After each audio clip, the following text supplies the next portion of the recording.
Hey everybody, welcome to Peegs.com. Jeff Rabjohns along with Matt Weaver here after Indiana's 4 overtime victory, 29-27 over Akron. A lot to dive into. Indiana won the game, so we'll at least start there. However, this was a team that obviously gave up 35 points to Kentucky last week, has had only one winning record in the last 17 seasons. Not exactly a program that you'd expect a Big Ten team to struggle with. Matt, I guess your thoughts, kind of looking at the game big picture. Well, the most important thing, obviously, when you play is to get the win. They got the win, so that's the good news, but that's kind of where the good news ends for me. I mean, it was an incredibly lackluster performance, a disappointing performance. I think Taven Jackson just said it was not a great win.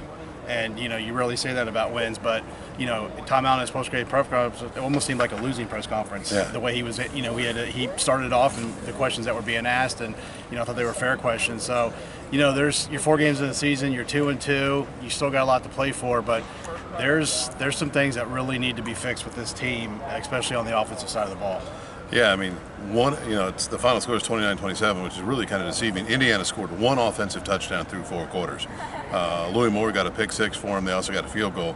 But 1 offensive touchdown seemed like it was a big, obviously a concern. And that 1 touchdown drive, I think it was 60 the yards, came on 2 Taven Jackson passes, a 40-yarder and a 20-yarder. How big of a concern is the offense, at least based upon the results of this Akron game?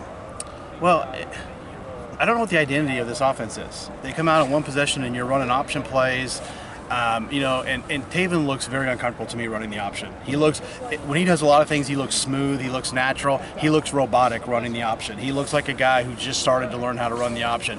I don't really understand running it. I don't think it plays to his strengths. Obviously, I'm not in practice every day, but, to be kind, the play calling is head-scratching. Let's just be honest. And this is on Walt Bell, and this offense has not performed, and that we're now, 16 games into him as the OC, and it's not gotten better. I'm not going to sit here and call for anybody. I'm just saying this is a production business, and right now they're not producing on offense. And I don't understand what they're doing on offense. Now, some of it today was the O-line really just kind of looked like last year's O-line in a lot of ways, but still, sometimes you got to put guys in a position, to where they can succeed, and I'm not seeing that. Nobody's perfect. There's gonna be some bad plays, and sometimes the other guys have the right call for whatever you call. Mm-hmm. But the bottom line is, I don't understand running a 170-pound running back who's arguably one of the 10 most dynamic players in college football into the middle of the line over and over again.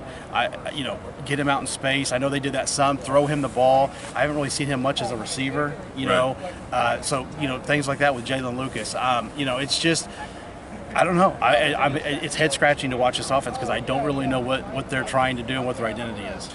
Yeah, that's a really good point, especially with Jalen Lucas, a game where he has, I believe, he finished 0 receptions. So you have a really dynamic playmaker who obviously is fantastic in space. He's shown it with kick returns, punt returns, and yet, like you said, there's multiple runs between the tackles where you're asking him to essentially try to do something with power, not quickness, and no wheel routes, nothing that because they said in preseason we're going to get it to him, we're going to throw it to him, we're going to pitch it to him, we're going to do all these things. We're 4 games in, haven't seen it.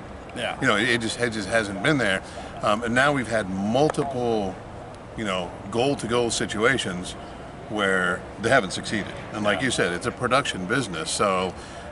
Whatever play calls you're trying, if they're not working, there should be questions asked. And I think the biggest question right now for Indiana is the play calling. Like you said, it's 16 games in. It's fair to ask questions. You do still have 2/3 of the season to go. Like Taven said after we just talked to him, I asked him how much is the introspection going to be, and he said it's going to be deep, very deep, which it probably should be.